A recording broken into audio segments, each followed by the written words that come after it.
Бүгін қаламыздағы Бекзат Саттарханов атындағы спорт кешенінде байрақты бәсекенің туы көтерілді. 2004-2006 жылдары туылған жасөспірім қыздар арасында өткен әйелдер күресі халықаралық дәрежеге тең. Спорт додасы Түркістан қаласының құрметті азаматы, Қазақстан Республикасы спорт шебері Ерқанат Рахымұлы Тәңірбергеновті еске алуға арналды. Жарыс жалпы 3 күнге жоспарланған. Бірінші күні Таразға түсу. Бүгін ақтық сынға дейін жолдамалады, ертең ақтық сынға белдесулер болады. Жарыстың негізгі мақсаты Қазақстанда жасөспірім қыздардың күресін дамыту, әйелдер күресінен өздеріңіз білетіндей, әйелдер күресінен Олимпиада ойындарында біз жеңімпаздар мен жүлдегерлеріміз шетелдікте. Гүзел Манюрова екінші орын алды соңғы Олимпиадада. Сосын Эльмира Сыздықова, Ларионова Екатерина деген қызымыз алды. Сол сияқты басқа да жаңағы нәтижелер жетерлік. Алдағы уақытта да бұдан да жоғары деңгейде өткіземіз деген ой бар. Ресей мемлекеті келесі жылы келеміз деп отыр. Белоруссия, Украина сол мемлекеттерінің федерациясына шығып, сояқпен жұмыс жасалынып отыр. Келесі жылдары бұдан да жоғары өткіземіз деген ойдамыз. Осымен 7-ші рет өткізіліп отырған спорт додасына ұзын саны 14 команда қатысты. Қазақстанның барлық облыстарымен қатар көршілес Қырғызстан, Өзбекстан және Қарақалпақстаннан келген нәзік жанды арулар да бар.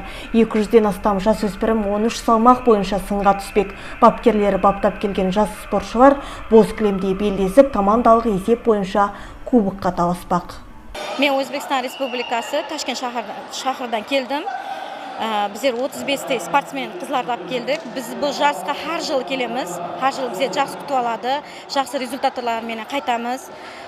Бұл жерде қатынасып жатқан қызларымызда Азияда күрескен қыздардан бар. 2005 жыл Құда қаласа чемпион, призер болып қайтамыз. Бұл жарыстың мақсаты қызларымызды бір-бірімен күрестіріп, һәм дос болу, һәм бір-бірімізден опыт алу үшін өткізіледі бұл жарыс. Жарыстың ашылу салтанатына арнайы қатысқан облыстық дене шынықтыру және спорт басқармасының басшысы, Қазақстан Республикасы еңбегі сіңген жаттықтырушы Полат Қырықбаев пен облыстық мәслихат депутаты Рахым Тәңірбергенов сөз алып, жас өрендерге сәттілік тіледі. Ерқанат Тәңірбергенов жүлдесін алған халықаралық жарыс өз далауын көтеріп жатыр. Осы мектептің аяғына тұруына, осы мектепте қыздар көзінің дамуына өзінің ізін қалдырған үлесімізге осы біздің Ерқанатымыз. Бүгін осы жарыс осы Ерқанатымыздың атына болғаны өте заңды. Себебі осы білесіздер, қыздар күресі қазір Қазақстанда бүкіл дүние жүзінде өте қатты дамып жатыр. Және білесіздер, бұл олимпиада спорт түрі. Құрметті түркістандықтар және қасиетті қаламыздың құрметті қонақтары, алыс жақыннан келген, бауырлас елдерден келген қыздар, мынау сіздердің келешектеріңіз алда.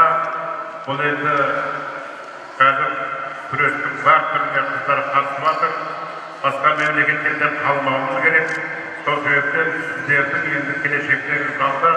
Қазақстанның жарық жұлдыз болуына мен тілек етемін. Аптал азаматтың есімін өшірмей даңқын көтеруді көздеген шара жылдағы дәстүрінен ерекше. Ашылу салтанатына қатысқан Ерқанат Рахымұлының асыл жары мен ұл қыздары әкелерінің атын асқақтатып, жұбайының спорт саласындағы қолтаңбасын өшірмеуге өзінше үлес қоспақ. Бұл жарыстың мақсаты Ерқанат Тәңірбергеновтың қажырлы еңбегі мен қайсарлы рухын үлгі ете отырып, кейінгі жастардың бойына отансүйгіштік қасиетті дарыту және салауатты өмір салтын сүруге тәрбиелеу болып табылады.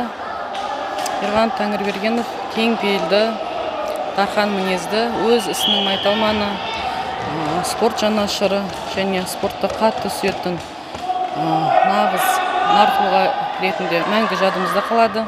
Ал бүгінгі өтіп жатқан турнир жастар үшін өз өнерін ресми дәрежеде көрсетіп, өз күш-жігерлерін таразыға салып, небір додаларда, боз кілемдерде өз қарсыластарының күш-жігеріне баға беру үшін үлкен мүмкіндік береді. Сондықтан да бүгін жарысқа қатысып отқан командаларға үлкен сәттілік тілеймін. Және де осы жарысты ұйымдастырып отқан, осы өзі басқарып кеткен спорт мектебінің ұжымына үлкен алғысымды білдіремін. 3 күнге созылатын жарыстың қорытындысы ақтық бәсекеден кейін белгілі болып, жүлдегер командаға кубок беріледі. Одан бөлек қаржылай сияпат пен медальдар тапсыру жоспары да бар. Осындай қызу ойынның төрелігін жоғары дәрежедегі төрешілер қадағалап, шын мықтылардың есімдерін анықтамақ. Ақмарал Ғаниқызы, Сұлтан Болатұлы, Тұран, Түркістан.